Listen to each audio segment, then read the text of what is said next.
नाज़रीन, ढाबेजी में सिंधी सकाफ़त जो ॾियारो जोश जज़्बे सां मल्हायो वियो। रिपोर्ट करे रहियो आहे मोहम्मद अली नाहियो।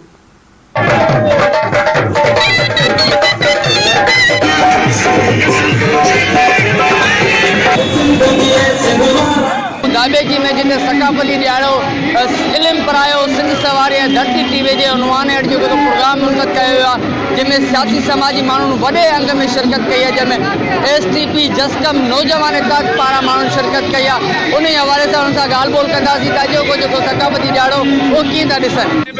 सकाफ़ती ॾींहं ते सिंध समारो इल्म परायो जे सिरे हेठि ढाबेजी में मल्हाए रहिया आहियूं।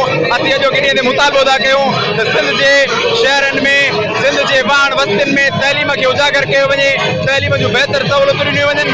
तइलीम परायो इल्म परायो जे हवाले सां जेको धरती टीवी वारनि प्रोग्राम रखियो आहे, इन जी तमामु घणी ज़रूरत आहे। असांजी ख़ासि करे तालको साकरो ज़िलो ठठे में तइलीम जी, तो इन लाइ करे असीं सुञाण धुरियुनि खे अपील कंदासीं त अहम किरदारु अदा कनि। अॼु सिंध जी सकाफ़त टोपी अजरक ऐं सिंध जी सकाफ़त अॼु सॼी सिंध में ॾियारो मल्हायो पियो वञे।